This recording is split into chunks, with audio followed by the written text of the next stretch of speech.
ரிஷபராசிக்காரங்க போர்க்குணம் கொண்டவங்க உங்ககிட்ட சண்டை போட்டு ஜெயிக்கிறது ரொம்ப ரொம்ப கஷ்டம். நல்லது கெட்டதை முழுசாக தெரிஞ்சவங்க, சுக்கிரனை ராசி அதிபதியாக கொண்டவங்க, கிருத்திகை ரோகிணி மிருகசீரிசம் நட்சத்திரக்காரங்க ரொம்ப ரொம்ப புத்திசாலிக்காரங்க, புதுமையான சிந்தனைக்கு சொந்தக்காரங்க, பூ போல மனசு, கோபத்தை மறைச்சிட்டு சிரிப்பை மட்டும் காட்டக்கூடியவங்க, எடுத்த காரியத்தை எப்படியாவது முடிச்சிடணும் அப்படிங்கிறக்காக கஷ்டப்பட்டு போராடக்கூடியவங்க, தங்களுடைய கஷ்டத்தையும் கண்ணீரையும் கடுகளவு கூட மற்றவங்களுக்கு தெரியாமல் பார்த்துக்குவாங்க. இதனால் பார்க்குறவங்க எல்லாருமே ரிஷபராசியா இவங்களுக்கு என்னப்பா சூப்பராக இருக்கிறாங்க, இவங்களுக்கு என்ன குறைச்சல் அப்படின்னு தான் நினச்சிட்டு இருக்கிறாங்க.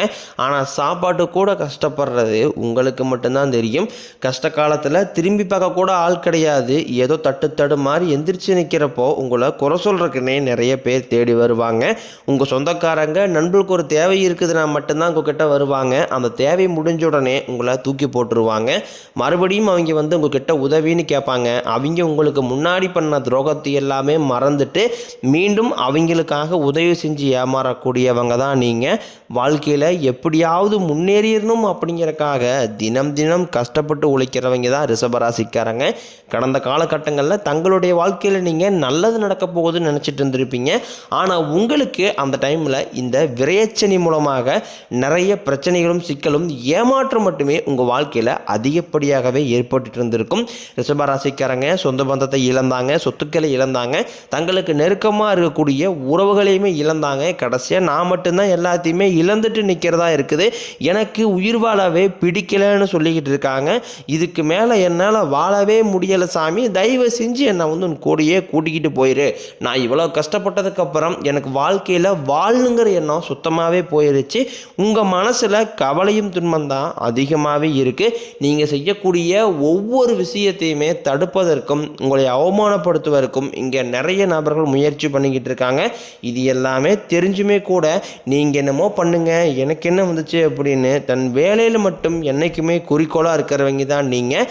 ஏன் எனக்கு மட்டும் ஏன் இவ்வளோ கஷ்டம் வருது, என்னுடைய வாழ்க்கையில் நான் யாருக்குமே கெடுதலையோ கஷ்டத்தையோ துன்பத்தையோ கொடுத்ததில்லை, எனக்கு மட்டும் ஏன் இந்த மாதிரி எல்லாமே நடக்குது அப்படின்னு தான் பெரும்பாலான நபர்கள் சொல்லிக்கிட்டு இருக்கீங்க. ரிஷபராசிக்காரங்களுக்கு பிரச்சனைங்கிறது வரும், அது கொஞ்ச நாள் இருக்கும், அதுக்கப்புறம் இந்த பிரச்சனை போயிடும். இந்த மாதிரி பிரச்சனை வரும் போகும் அப்படிங்கிற நிலைமையில தான் நிறைய நபர்கள் வாழ்ந்துக்கிட்டு இருக்கீங்க. நீங்கள் என்னதான் பிரச்சனையை தவிர்த்தாலும் ஏதாவது ஒரு சூழ்நிலையில் உங்களை நோக்கி பிரச்சனையும் கஷ்டமும் வந்துக்கிட்டு தான் இருக்குது. ஆனால் இனி வரக்கூடிய நாட்களில் உங்களுக்கு இன்பத்தையும் மகிழ்ச்சியும் மட்டுமே தரக்கூடிய ஒரு காலகட்டமாகவே அமைஞ்சிருக்குது. இது நாள் வரைக்கும் நடந்த கெட்ட விஷயத்தை எல்லாமே விட்டுருங்க. இனி வரக்கூடிய இந்த 2026 உங்களுக்கு எப்படிப்பட்ட நன்மைகள் நடக்க போகுது அப்படிங்கிறத அந்த பதிவில் நம்ம முழுசாக பார்க்க போகிறோம். 2023 முடியும் போது 2024 மாறுதல் நடக்க போகுதுன்னு நினச்சிங்க, நடக்கலை. 2024 முடியும் போது 2025 நம்ம வாழ்க்கை மாறுதலாக போகுதுன்னு நினச்சிங்க.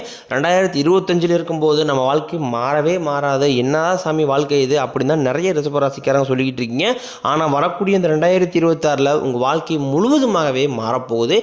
ஏன்னா உங்களுக்கு இந்த இடைப்பட்ட இந்த 2026 தொடக்கத்திலிருந்து பார்த்தீங்கன்னா உங்களுக்கு சனியுடைய வக்ர நிவர்த்தியும், குருவுடைய வக்ர பயிற்சியும், சுக்கிர பயிற்சி, சூரிய பயிற்சி, ராகு கேது பயிற்சி, அதுக்கப்புறம் பார்த்தீங்கன்னா இந்த வருட கிரகங்களுடைய சேர்க்கை எல்லாமே உங்களுக்கு இந்த 2025 இருக்கிறதுனால நல்ல ஒரு முன்னேற்றம் அப்படிங்கிறது கண்டிப்பாக ரிஷபராசிக்காரங்க வாழ்க்கையில் ஏற்பட போகுது.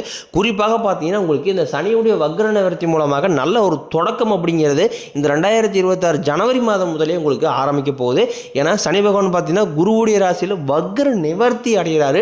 அது என்ன சாமி வக்ர நிவர்த்தி அப்படின்னு நிறைய பேர் கேட்பீங்க. இத்தனை நாட்களாக பார்த்தீங்கன்னா சனி பகவான் உங்களுக்கு வெறும் மைனஸாக மட்டுமே செயல்பட்டு கொண்டிருந்த சனி பகவான் இனி வரக்கூடிய ஒரு 6 மாதங்களுக்கு உங்களுக்கு முழுவதுமாகவே ப்ளஸ்ஸாக மட்டுமே செயல்பட போகிறார். இதன் மூலமாக சனி பகவான் மூலமாக கடந்த காலகட்டங்களில் நீங்கள் எதையெல்லாமே இழந்துட்டு கஷ்டப்பட்டுட்டு வருத்தப்பட்டு இருக்கிறீங்களோ அது அனைத்தும் பெறக்கூடிய ஒரு காலகட்டமாகவே பார்க்கப்படுது. அதுக்கப்புறம் உங்களுக்கு இந்த 2026 மார்ச் மாதத்திற்கு பிறகு ராகுகேது பயிற்சி ஸ்டார்ட் ஆக போகுது. ஐயோ ராகுகேது பயிற்சியா அப்படின்னு சொன்னாவே பார்த்தீங்கன்னா ரிஷபராசிக்காரங்க நிறைய நபர்கள் பயப்படுவீங்க. அதாவது பார்த்தீங்கன்னா ராகுகேது பயிற்சி நினச்சி நீங்கள் பயப்படலாம் தேவை கிடையாது. நல்ல ஒரு முன்னேற்றம் அப்படிங்கிறது தொழில் முன்னேற்றமாக இருக்கட்டும் சரி, குடும்ப முன்னேற்றமாக இருக்கட்டும் சரி, இந்த ராகுகேது பயிற்சி மூலமாக ஸ்டார்ட் ஆயிடுச்சு அப்படின்னா நல்ல ஒரு முன்னேற்றம் அப்படிங்கிறது உங்கள் வாழ்க்கையில் வரக்கூடிய நாட்களில் அப்படியே படிப்படியாக முன்னேற்றம் வரப்போகுது. அதுக்கப்புறம் பார்த்தீங்கன்னா குருவுடைய வக்ர நிவர்த்தி உங்களுடைய ராசியில் 8ஆம் இடத்துலேருந்து 5ஆம் இடத்துல லக்ன ஸ்தானத்தை குரு பகவான் பார்க்கறதுனால பொருளாதார ரீதியாக நல்ல ஒரு முன்னேற்றம் இந்த வரக்கூடிய 2026 உங்கள் வாழ்க்கையில் ஏற்பட போகுது. கடந்த காலகட்டங்களில் நல்ல ஒரு வேலைங்கிறது கிடைச்சிருக்காது. ஏதோ ஒரு கிடைக்கிற வேலைக்கு ஒரு 10,000 சம்பளத்துக்கோ 5,000 சம்பளத்துக்கோ பிடிக்காத ஒரு வேலையை குடும்ப கஷ்டத்துக்காக வேறு வழியே இல்லாமல் செஞ்சுக்கிட்டு இருந்திருப்பீங்க. ஆனால் இனி வரக்கூடிய நாட்களில் நீங்கள் படித்த படிப்புக்கு ஏற்ற மாதிரியும் உங்களுக்கு பிடிச்ச மாதிரியும் நீங்கள் ஒரு அரசாங்க வேலைக்கு ட்ரை பண்ணாலும் சரி, இல்லை ஒரு ஐடி ஜாப்பு, ப்ரைவேட் ஜாப்போ, பேங்க் சைடோ நீங்கள் எங்கே வேலைக்கு ட்ரை பண்ணாலும் அந்த ஜாப் அப்படிங்கிறது உங்களுக்கு நிச்சயமாக கிடைக்க போகுது. சனி பகவானினுடைய பார்வை உங்களுக்கு நேரடியாகவே இருக்குது. இதன் மூலம் வருமானம் அப்படிங்கிறது பல வழிகளில் வரும். தொழிலில் லாபம் சற்று அதிகமாகவே கிடைக்கும். அரசியல்வாதிகளை பொறுத்த வரைக்கும் புதிய பொறுப்புகள், புதிய பதவிகள் எல்லாமே தானாகவே உங்களை வந்து சேரும். ராகு கேதுவால் உங்களுடைய செல்வாக்கு உயரும், உடல் ஆரோக்கியம் மேம்படும், சங்கடங்கள் நீங்கும்.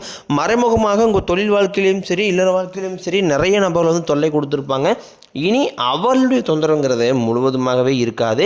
கடந்த காலகட்டங்களில் நீங்களும் ஒரு கம்பெனியில் இரவு பகல் பார்க்காம உழைச்சிட்டு இருந்திருப்பீங்க. உங்களுடைய சொந்த கம்பெனியாக நினச்சி வேலை செஞ்சுருப்பீங்க. ஆனால் உங்களுக்கு இது நாள் வரைக்கும் சரியான ஒரு அங்கீகாரம் அப்படிங்கிறது கிடச்சிருக்காது. உங்களுக்கு அப்புறமோ இல்லை கூடிய கூட நிறைய நபர்கள் வேலைக்கு வந்திருப்பாங்க. அவங்களுக்கு நிறைய சலுகை எல்லாமே கிடச்சி நல்ல ஒரு முன்னேற்றத்திற்கு போயிருப்பாங்க. ஆனால் நீங்கள் மட்டும் எப்படி வேலைக்கு போய் சேர்ந்தீங்களோ அதே மாதிரி தான் இன்னை வரைக்கும் இருந்திருப்பீங்க. இனி வரக்கூடிய நாட்களில் உங்களுக்கு சம்பள உயர்வு, பதவி உயர்வு, உங்களுக்கு மேலே இருக்கக்கூடிய அதிகாரிகளுடைய ஆதரவு முதற்கொண்டும் உங்களுக்கு கிடைக்க போகுது. இனி உங்கள் வார்த்தைக்கு மதிப்பு மரியாதை கிடைக்கும். அந்தஸ்தில் நீங்கள் எதிர்பார்த்த உயர்வுக்கு போக போகிறீங்க. இனி நினச்சது எல்லாமே நடக்கும். தொழிலில் வியாபாரம் தடைகள் அனைத்தும் விலகும். லாபம் அதிகமாக கிடைக்கும். முன்னேற்றம் உண்டாகும். வரவேண்டிய பணம் விரைவில் கைக்கு வந்து சேரும். குடும்பத்தில் நெருக்கடிகள் விலகும். செல்வாக்கு அந்தஸ்து உயரும். வெளிநாட்டு முயற்சிகள் வெற்றியை தரும். தெய்வ சிந்தனை அதிகமாகும். பெரியோர்களுடைய உதவிகள் கிடைக்கும். உறவுகளில் இருந்த சண்டை சச்சரவு முழுவதுமாகவே விலகும். புதிய நண்பர்கள் உங்களுக்கு உதவி செய்வாங்க. தொழிலில் ஏற்பட்ட நெருக்கடிகள் நீங்கும். முடங்கி கிடந்த நிறுவனங்கள் மீண்டும் இயங்கும். வியாபாரத்தில் எதிர்பார்த்த லாபம் கிடைக்கும். புதிய தொழில் தொடங்கக்கூடிய முயற்சிகள் கண்டிப்பாக உங்களுக்கு வெற்றியை தரும். கடந்த காலகட்டங்களில் திருமண நிலை அப்படிங்கிறது பார்த்தீங்கன்னா உங்களுக்கு நிறைய பிரச்சனையும் சிக்கலையுமே கடந்த காலகட்டங்களில் சந்திச்சிருப்பீங்க. குறிப்பாக பார்த்தீங்கன்னா இதில் பெண்களுக்கு ஏதாவது ஒரு வகையில் எளிமையாக திருமணம் அப்படிங்கிறது அடைஞ்சிருது. ஆனால் ஆண்கள் தான் ரொம்ப பாவம். அடித்து பிடிச்சி நிச்சயதாரத்து வரைக்கும் போனால் கூட அக்கம் பக்கம் இருக்கிறவங்க தெரிஞ்சவங்கன்னு கெடுத்து விடுறதுனே நிறைய நபர்கள் இருக்காங்க. அது மட்டும் இல்லாமல் ஜாதகத்திலையும் பார்த்தீங்கன்னா ராகு கேது ஜாதகம், சுத்த ஜாதகம், செவ்வாய் ஜாதகம் இருக்கிறதுனால திருமண தடை அப்படிங்கிறது இதன் மூலமாக உங்களுக்கு அதிகமாகவே ஏற்பட்டுக்கிட்டு இருக்கு. இனி வரக்கூடிய இந்த 2026 நீங்கள் விரைவில் திருமண வாழ்க்கைக்குள்ளே அடியெடுத்து வைக்க போகிறீங்க. வாழ்க்கை துணையை இழந்த ரிஷபராசி ஆண்களோ பெண்களோ அடுத்து வந்து 2வது திருமணம், அதாவது மறுமணம் பண்ணலாமா வேண்டாமா அப்படிங்கிற ஒரு மிகப்பெரிய குழப்பத்தில் இருப்பீங்க. அப்படி 2வது திருமணம் பண்ணும்போது சொந்தக்காரையும் தப்பாக பேசிடுவாங்களா, ஊருக்காரையும் தப்பாக நினச்சிடுவாங்களா, இல்லை அவங்கன்னு நினைப்பாங்க இவங்கன்னு நினைப்பாங்க அப்படின்ட்டு நிறைய நபர் வந்து 2வது திருமணம் பற்றி யோசிக்காமல் இருக்கீங்க. இப்போ இருக்கக்கூடிய பொருளாதார சூழ்நிலையும் இப்போ இருக்கக்கூடிய காலகட்டத்தை வச்சு பார்க்கும்போது ஒரு சிங்கிள் பேரண்டால் இந்த சொசைட்டியை சர்வே பண்ணுறது ரொம்ப கடினம். நீங்கள் எதிர்பார்த்த மாதிரியே நல்ல ஒரு மறுவாழ்க்கை அப்படிங்கிறது விரைவில் உங்களுக்கு அமையும். குழந்தை பாக்கியத்திற்காக ஏங்கிய ரிஷபராசி நேரில் பார்த்தீங்கன்னா எங்களுக்கு மேரேஜ் ஆகி 3 வருஷம் ஆகுது சாமி, 5 வருஷம் ஆகுது, 8 வருஷம் ஆகுது, நாங்களும் போகாத ஹாஸ்பிட்டலில் பார்க்காத ட்ரீட்மெண்ட்டில் வாரத்தில் 3 நாள் கோயிலுக்கு போய் வழிபாடு செஞ்சு வந்துக்கிட்டு இருக்கோம். ஆனால் எங்களுக்கு குழந்தை பாக்கியமே இல்லை சாமி அப்படின்னு தான் நிறைய நபர்களும் சொல்கிறீங்க. கண்டிப்பாக இந்த 2026 தொடக்கத்தில் முதல் 6 மாதங்களுக்குள்ள விரைவில் உங்களுக்கு உடல் சார்ந்த பிரச்சனைகள் அனைத்தும் முழுவதுமாகவே நிவர்த்தியாகி நிச்சயம் உங்களுக்கு குழந்தை பாக்கியம் அப்படிங்கிறது விரைவில் உண்டாகும்.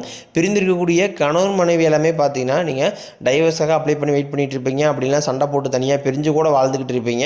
நீங்கள் மீண்டும் ஒரு முறை நேரில் சந்தித்து பேசக்கூடிய ஒரு வாய்ப்பு கிடைக்கும் பட்சத்தில் கண்டிப்பாக இருவரும் ஒன்றாக இணைந்து வாழ்வீங்க. கடந்த காலகட்டங்களில் காதல் அதிகமான தோல்விகளை மட்டுமே சந்திச்ச ராசின்னு பார்த்தீங்கன்னா அது முழுக்க நீங்கள் மட்டும்தான். நல்லா லவ் பண்ணிட்டு இருந்திருப்பீங்க. திடீர்னு ஒரு சண்டை சச்சரவு, ஈகோ பிரச்சனை மூலமாக அந்த லவ் வந்து பிரேக்கப் ஆகிருக்கும். இல்லை வீட்டில் போய் சொல்லும்போது பெற்றோர்கள் வந்து உங்களுடைய காதலுக்கு தடையாக இருந்திருப்பாங்க. ஆனால் இனி வரக்கூடிய நாட்களும் காதல் வெளிப்படுத்தும் போது அந்த காதல் கண்டிப்பாக கைகூடும். வீட்டில் போய் சொல்லும்போது பெற்றோர்களே உங்களுக்கு முன்னாடி நின்று திருமணம் செய்து வைக்கக்கூடிய வாய்ப்புகள் அதிகமாகவே உள்ளது. இனி வரக்கூடிய நாட்களில் கடினமான காரியத்தையும் சுலபமாக செஞ்சு முடிப்பீங்க. உங்கள் எளிமையான பேச்சு திறமையால் நீங்கள் அனைவரையுமே கவர்ந்து இழுப்பீங்க. சமூகத்தில் உங்கள் பெயருக்கும் புகழுக்கும் படிப்படியாக முன்னேற்றம் வரப்போகுது. சிலருக்கு படிப்பதற்காகவும் வேலை விஷயமாகவும் தொழில் விஷயமாகவும் வெளியூர் வெளிநாடு போகக்கூடிய வாய்ப்புகள் எல்லாமே கிடைக்க போகுது. ரிஷபராசியை பொறுத்த வரைக்கும் நீங்கள் ஆண்களோ பெண்களோ அரசு வேலையோ தனியார் வேலையோ கூலி வேலையோ நீங்கள் எதிர்பாராத வருமானம் அப்படிங்கிறது உங்களுக்கு இரட்டி மடங்காக கிடைக்க போகுது. சேமிப்பு அப்படிங்கிறது பல மடங்காக உயரப்போகுது. இதன் மூலமாக கடந்த காலகட்டங்களில் ஏற்பட்ட கடன் பிரச்சனை அனைத்தும் வரக்கூடிய நாட்களில் முழுவதுமாகவே நிவர்த்தியாக போகுது. இந்த 2026 உங்களுடைய வளர்ச்சி அப்படிங்கிறத யாருமே எதிர்பார்க்காத அளவுக்கு ஒரு மிகப்பெரிய ஒரு அசுர வளர்ச்சியாக இருக்க போது. உங்களுடைய நண்பர்கள், சொந்தக்காரர்கள், குடும்ப உறவுகளே உங்களுக்கு எதிரிகளாகவும் துரோகிகளாக மாறக்கூடிய வாய்ப்புகள் கூட அதிகமாக உள்ளது. குறிப்பாக இந்த 2026 உறவுகளிடையே கொஞ்சம் ரொம்பவும் கவனத்தோடு செயல்படுங்க.